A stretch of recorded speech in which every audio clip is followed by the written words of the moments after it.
Good morning, everyone. Welcome to this new Q&A. We haven't done a Q&A in a little bit of time, and we've been keeping the tradition of doing Q&As while I do something else. We've done ironing, I've done mushroom washing and cleaning after picking them in the forest. Today we're doing closet decluttering because this is what you guys voted for.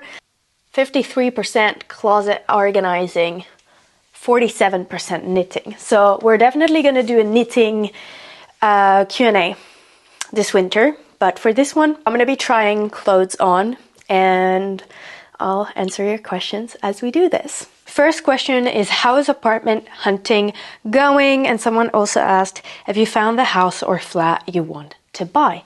Initially, I was thinking into buying, but then I became very realistic with the housing market in this area where I'm from. The whole buying thing was postponed for now, and also because my partner works in construction, it makes more sense for us, and that's something we've come together as a team to say, okay, let's rent, and then whenever we can, either we buy something that we can renovate or we will buy land and then build.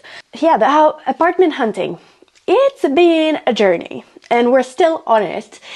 One thing that's been great is that we are not in a rush to find the place, so it's really nice to be able to look at many different places and different options. Over the last maybe like 6 months that we've been looking for a new apartment, we were selected for one apartment that was right by the lake, but it was quite old. Like the kitchen and the bathrooms were a little bit old. The balcony was quite small and we've been craving a bigger outdoor area.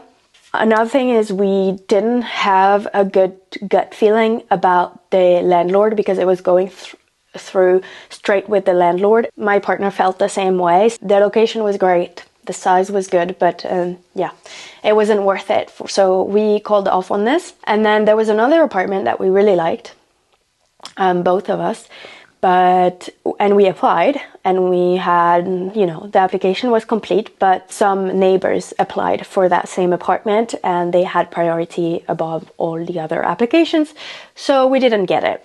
And now in the last maybe week and a half, we've been visiting 2 places. One we applied and I just got the answer that they were already signing a lease with some people. So unless this gets cancelled, I don't think we'll get it. And then I visited a place beginning of this week, which I loved and my partner really liked as well. So we applied and we're waiting for a response. Very beautiful, very charming, and has a garden. This is the only place that we've applied right now that has a garden, so that could be awesome, a little bit outdoor space. And then the last place is, there is a place we're visiting next week and we both really liked it on the photos and knowing where it is in the map, but we have to visit it. So yeah, that's what's going on. Maybe we hope that we get at least one of those 2, the one I visited or the one we visit next week, and that would mean we move in like early 2025 or something, maybe January, maybe March.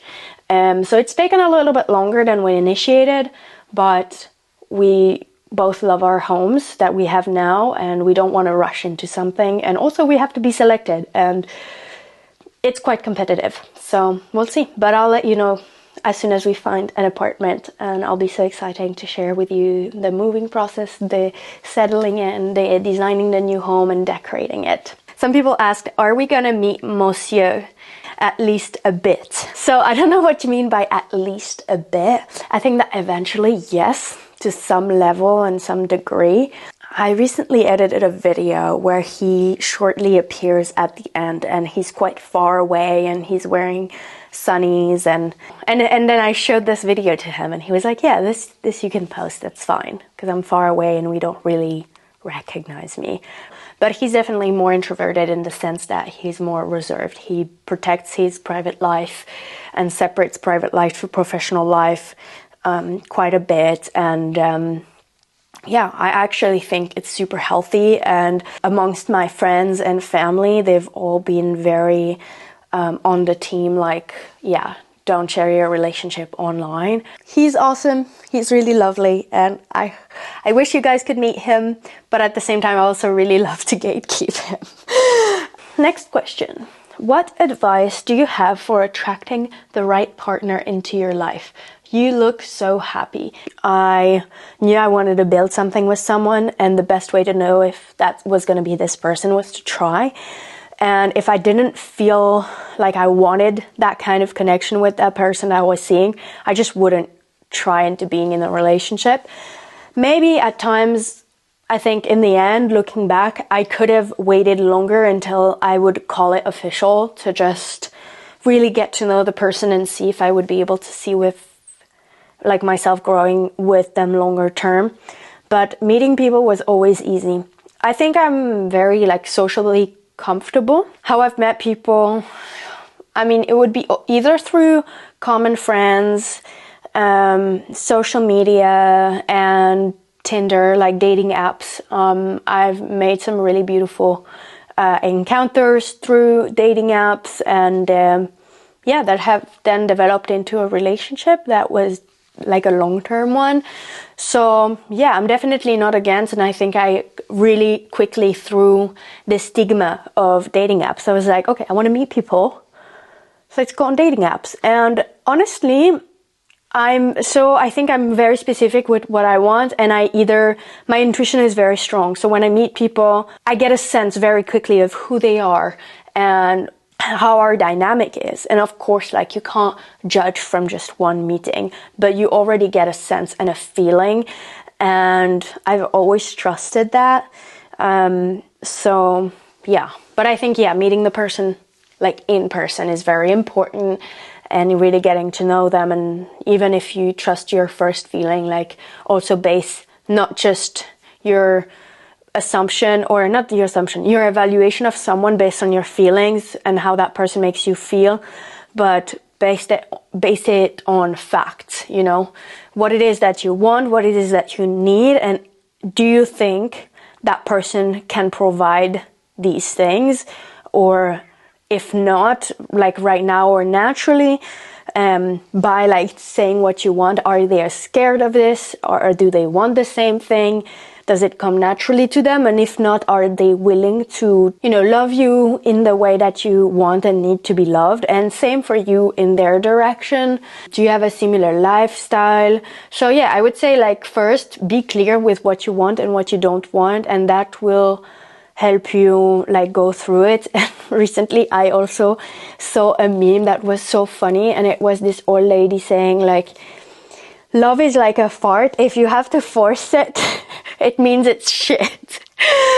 And excuse me for the reference, but I thought this was so true. Whenever you have to force something, or something is uncomfortable, like, just don't waste your time, you know? Like, you want a calm and peaceful and fun life, and you want someone in your life that will bring you that peace and that security, but also the fun and the adventure. We had that kind of dynamic where I felt, okay, I can have fun with that person, but I can also feel so safe to build a life together.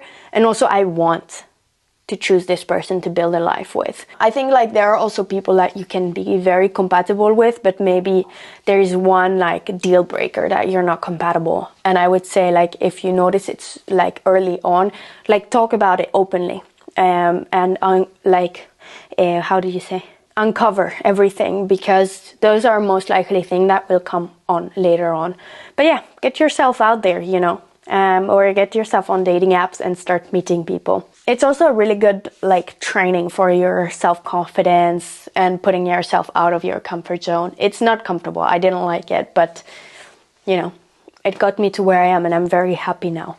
Big thank you to Squarespace for working with me on this video. I've been working with Squarespace for over 5 years now, and I am in love with their all-in-one website platform. Whether you want to create a blog, an online store, or even a membership area, Squarespace is the place to go. Okay, now let's focus on 3 things I love specifically about Squarespace. The first one is design intelligence. Squarespace has combined 2 decades of industry-leading design expertise with AI technology to unlock your strongest creative potential, which means that it can really empower anyone to build a beautiful, more personalized website, a page that is very professional and tailored to your unique needs. Design intelligence also helps you in crafting a digital identity to use across your entire online presence. My next favorite feature on Squarespace is a new one, and it's Blueprint AI. This built-in AI website builder really helps you in creating a fully custom website. By asking you questions, it creates an interactive design system and transforms basic information about your brand or business into an elevated online presence. You can curate and share premium quality content automatically with this built-in feature and make it match to your profile and your aesthetics. And lastly, I love the ability to sell content on Squarespace. They make it really easy for you to sell access to content on your websites, like online courses, blogs, videos, and memberships. You can earn recurring revenue by keeping your content behind a paywall. You simply set a price and you choose whether to charge a one-time fee or a subscription for access to exclusive content you don't share anywhere else. Head over to squarespace.com for a free trial, and whenever you're ready to launch, you can go to squarespace.com/ChloeKien to save 10% off your first purchase of a website or a domain. The link is down in the description, and if you have any more questions, feel free to reach out at any point. Next question. Do you plan on having kids? Do you want to have kids? How do you feel about kids? What language will you raise your kids in? Yeah, are you thinking of having children soon? So it depends what you mean by soon. I think that's quite subjective. I would love to have kids. Not many of my friends have kids. I'm 29. No, I'm 28. I'm turning 29 in like a month. I feel really drawn to having kids. Some of my friends who have kids, I love their kids. They're amazing. So yes, I'm planning on having children soon. I think in like maybe 2 years, 2-3 years, ideally, but you never know. Like then it's also something you can't predict so much, but I think, yeah, we won't try for a kid at least until the end of next year, because we really want to take our time to settle into a new home when we find it. We want to adopt a dog, and I think like the first year with the dog, it takes some time to, get in the routine and also do all the education in the puppy school. So yeah, those are like our big steps for next year, is to move in and then adopt a dog. Kids will come later, I think in around 2 years. Right now sounds like a good time. Maybe in 2 years I'll be like, no way. Yeah, but I'm really excited to start building a family.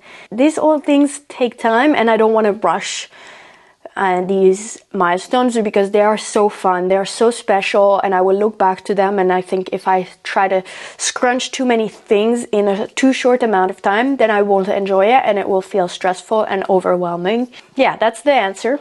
And we'll raise probably our kids in French because that's the language that we speak with my boyfriend. But he is a native Swiss German speaker, so I guess maybe he might speak a little Swiss German. I might speak a little English, although it's not my mother tongue. I'd love my kids to be familiar with English, and they'll probably hear me speak English in my day-to-day with like work and stuff. My partner's parents, they also are native Swiss German speaking, so they might speak Swiss German. I don't know yet, but those are the options. Let's put it that way. What has helped you come back to yourself after trauma and find yourself again? What did you do to process and recover from your breakup? I've had my fair share of breakups. If you've been following this channel for a bit, you may very well know this already. How you break up and how you heal from it also, is different every time. I found that in the last few years, like therapy has been a game changer.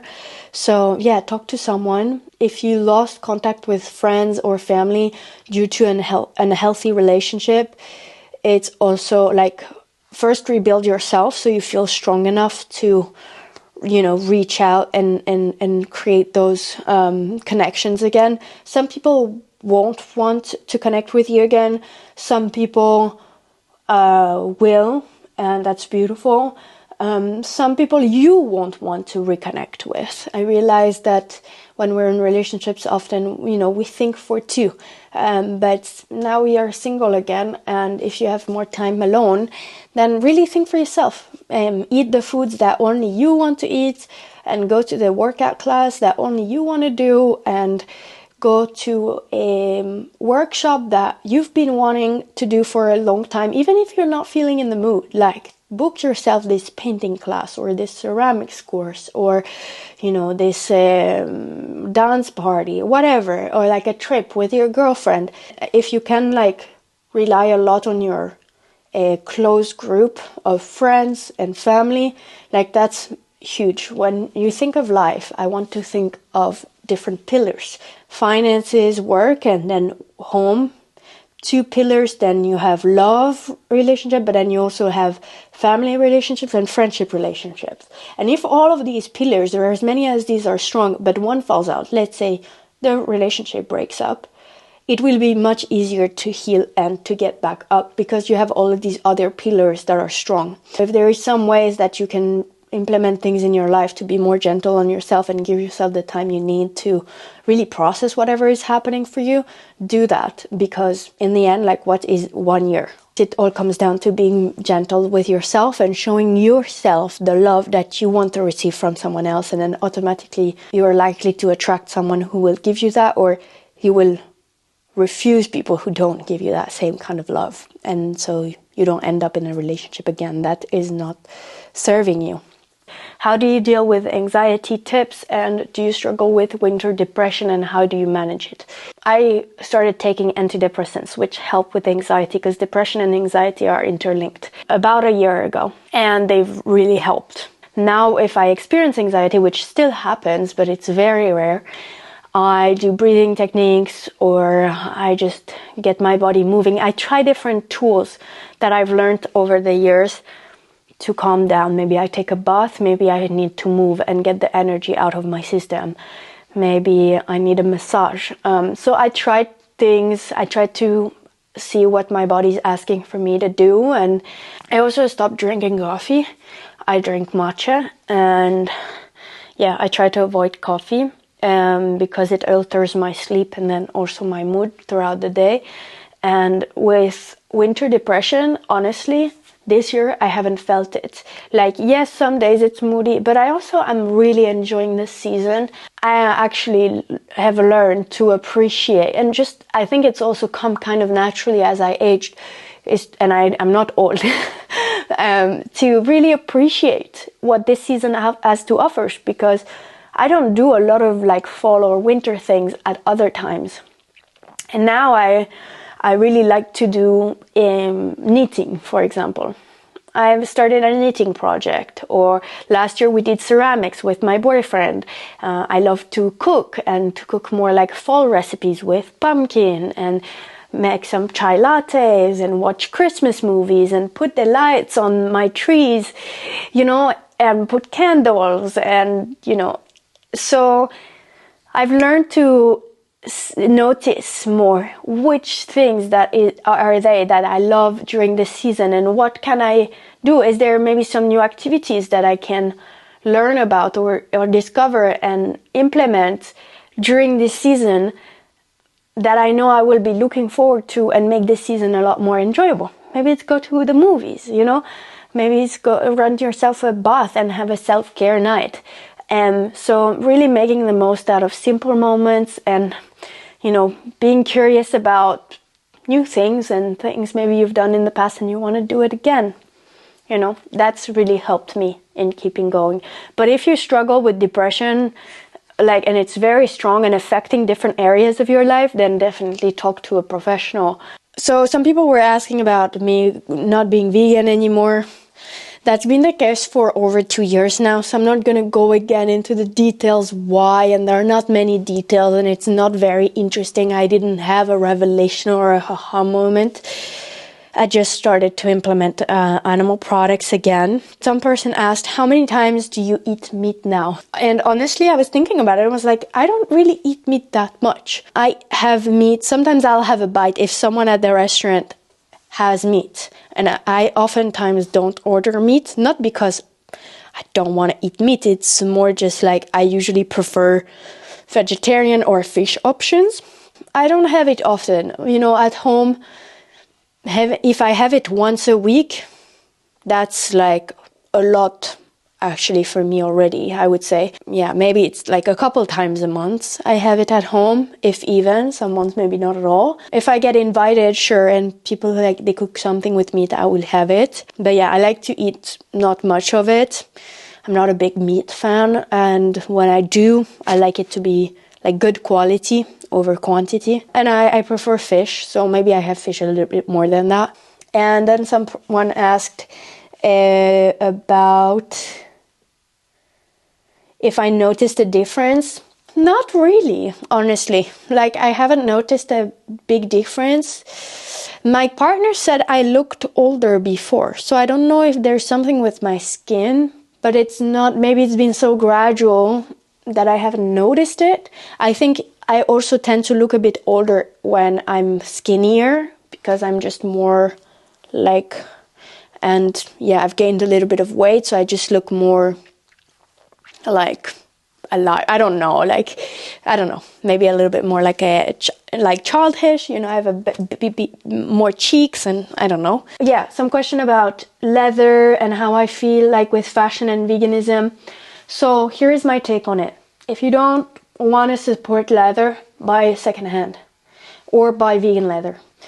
I feel good with leather. I think it's better quality than a lot of the vegan alternatives to leather. A lot of the vegan alternatives to leather, and I've gotten to try a lot, like grape leather, apple leather, they are partially, if not majoritively, made with plastic. It's more about the design and the functionality. Is it a design that I love and is very versatile, that I see myself wear for a long time, that's not super trendy, or, you know, like that's practical as well? Is it functional? Is it practical? Does it fit my needs? In the end, that's what I end up wearing the most. And in the end, I feel like for me, this is what's most durable and sustainable, because if it lasts a long time, first, you don't need to buy again. If you don't love it anymore, or if it breaks, then like you have to buy it again. So it's more about making sure I really love it, it suits me, it suits my lifestyle, I'm gonna use it a lot, then it's worth it. When people ask for more old content like mountains and cabin, do you still feel connected to that?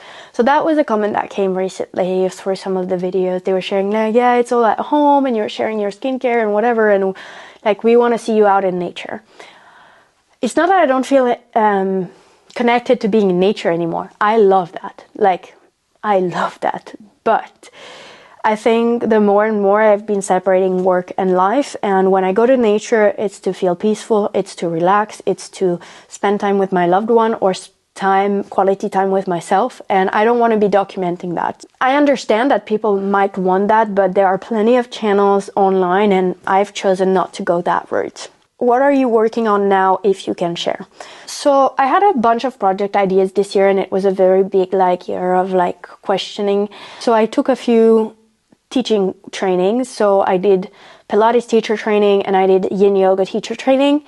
I had an idea for a new project, but then when I kind of made my life vision, which helped a lot, I realized, okay, it doesn't make sense for me. I have a business that works, that I love, that, you know, is enjoyable. I work with cool brands. It doesn't make sense for me right now and neither do I really want. I like the idea, but more than the reality. And that's when I knew I shouldn't go for it. maybe it might be an idea. I'm not going to share what it is because it might be something I want to do in the future. But right now I felt, no, let's focus on my content creation. I enjoy doing this. I can maybe find new ways into developing that further, especially with Reels and TikToks. I've been trying to be more consistent with those, sharing daily outfits and, you know, little videos basically. And that's been adding a lot of stimulation in my creation and so many ideas. And yeah, I really like it. So that's what I'm working on, is building more like this short form content portfolio. I also noticed that's something brands really want to work on together. And then share a piece of advice for all of your little sisters of YouTube in their early 20s. That's so cool you're doing YouTube, first of all. Yeah, big kudos, because it takes a lot of courage to put yourself out there and to create content, and it's a lot of work, and sometimes people who watch the videos, they don't realize that. So yeah, congrats for going for it and doing that.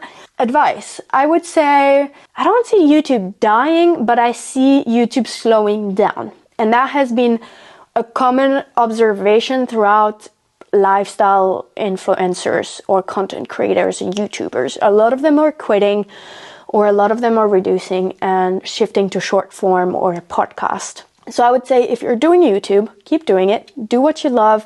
Share the things that you want to share, even if that changes over time, because you're growing and you're allowed to grow and change. I would say, don't just do YouTube. You know, have other social media platforms that you can bounce off and create different kind of content, so you don't get bored, but also have different options to offer for brand collaborations. And also, you know, if YouTube dies or Instagram dies, you have another platform to bounce off of, and also you can redirect your audience from one platform to another, so it's a win-win for all of the platforms. So what camera do you use to film these days? So this video is shot on a Sony Alpha 7 IV, so A7 IV, with a 24-70mm 2.8 lens. This is expensive gear over here, and you can tell the quality is top notch. Otherwise, I use this setup. Let me show you. For short-term videos, like Reels and stuff, I use my iPhone. This is 15 Pro, I think, or 14 Pro. It works great. And then for the vlogs, I use this camera. This is the Sony ZV-1. This is the old one. This is the Mark 1 with the Video Mic Go. Or Video Mic Pro. No, Video Mic Go. And this one, the Rode lapel Bluetooth mics. So this is Video Mic Go. Yeah, that's my vlog setup. And this is, you can see the camera that I'm filming on. And a Manfrotto tripod. I liked mostly this one because it's light. This one I can't carry with my hands because it's so heavy. Okay, I have 1% battery, so I'm gonna end this video here. Thank you so much for watching and being with me today for this Q&A. Super excited to share this with you. Enjoy your weekend, and I'll see you all very soon.